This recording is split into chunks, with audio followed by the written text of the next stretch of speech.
The Brexiteer was so confident the government would have struck an Irish border deal with the EU by the June Council meeting that he bet a Nando's on it with the Labour MP.Mr Umunna said, "Look at the fundamentals of Brexit.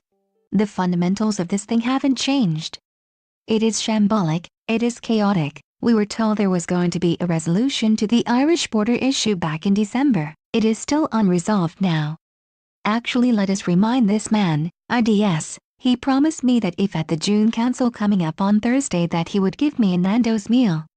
We would go and have Nando's and he is paying because he said the Irish border issue is going to be solved over the next few days. So bring it through, he is going to be giving me Nando's because I do not think they are going to be solving this.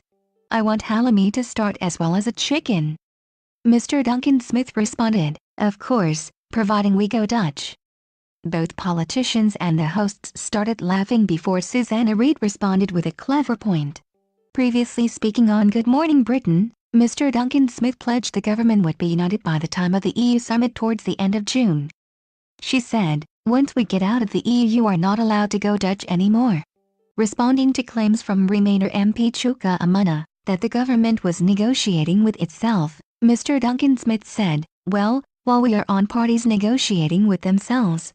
The Labour MP quickly cut off the Tory, pointing out they were not in government before Mr. Duncan Smith clarified his point. Mr. Duncan Smith then made a bold pledge to the Labour MP if the cabinet was not agreed by the EU summit towards the end of June. He said, "I tell you what, I will give you dinner or lunch at some point if, by the June Council, they haven't agreed and don't agree on a position that they go forward to which will include a time-limited point." The Labour MP quickly responded asking where the Tory MP was taking him. He said, "So is this Nando's or?"